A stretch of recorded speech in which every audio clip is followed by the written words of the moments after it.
murashaxa jagada madaxweyne ee xisbiga mucaaradka UCID aqoon-yahan Jamaal Cali Xuseen oo aan kula kulmay magaalada Dubai ee dalka Isutaga Imaaraadka Carabta ayaa shacbiga reer Awdal ka raali geliyay hadallo deelqaaf oo uu sheegay inay ka soo yeedhay gudoomiyaha xisbigaasi injineer Faysal Cali Waraabe.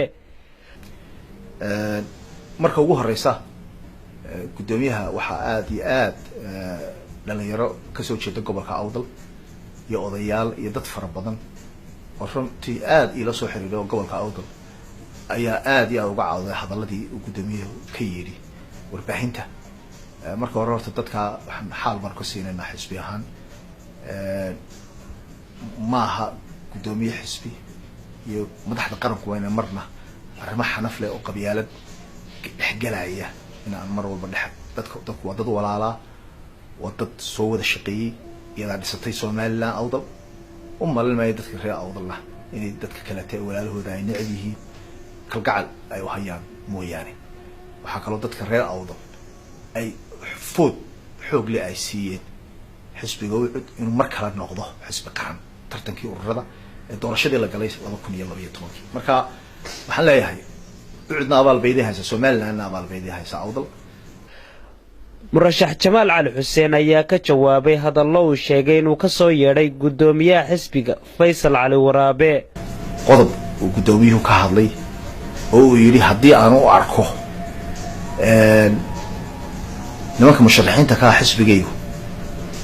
aan u arko inaana taageersanayn waxay ugu kalifaysaa buu yiri in aan taageero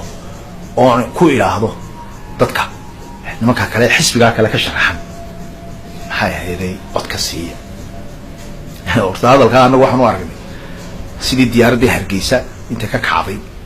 isla Hargeysa duqeysay gudoomiyaha kama naafilanaynin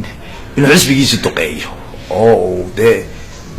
ama yiraahdo meel kale ayaa la taas waa mid dimuqraadiyad ka baxsan caalamka meel lagu arkayna maaha nin xisbi gudoomiye ka oo ilaa xisbiga iyo dadka ka sharaxnaa ma taageeraya dadka la taageeraya meel dimuqraadiyada caalamka ay kaga dhigan tahay oo aynu aragnay ma jirto. waxaan u sheegayaa gudoomiyaha in arrinkaasi ay walwal badan u geliyay taageerayaasha xisbiga UCID oo xisbi uu gudoomiyaha yar kala ayaa asaasay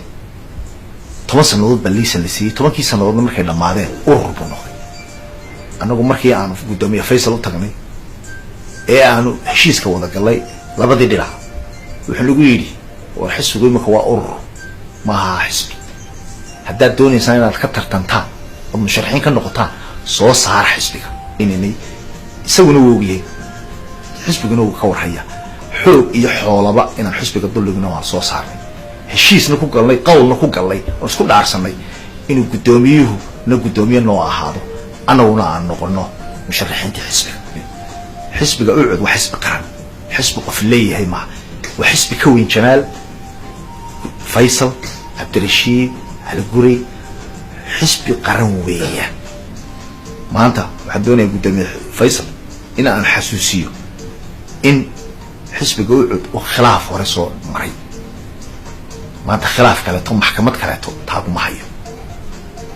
حتى أنا وأعرف إنه إن أنا هجان في حسب النوادين إنه يقول إنه سيدين وحنقول خليفة دونتاين أنا مشروينا أنا عادي هاي أنا سوية إنه أنا كجار إنسان إنه بدوميه يهوجان حسبك. waxaana ugu dambeyntii aqoon-yahan Jamaal Cali Xuseen oo siyaasadda Soomaaliland ku tilmaantay Soomaaliland siyaasadeedu waxay u baahan tahay dhiig cusub lagu shubo. gudoomiyaha waan la soo shaqeynay maanta inuu isagu u hanqal taago ragii shalay tawaan uga hiilinay waan aad baan uga xumahay taageerayaasha xisbiguna aad bay uga xiyay waana hadal aan deelqaaf aan u aragnay oo aan ku wanaagsanayn siyaasadda. maanta waxaan doonaynaa shil cusub la keeno siyaasadda dhiig cusub lagu shubo siyaasadii Soomaaliland wad ogtahay oo inta kolba ragii dalka boobay ay kolba shaar noo soo gashanay siyaasadina laga dhigay xadbad iyo mid qabyaaladeed.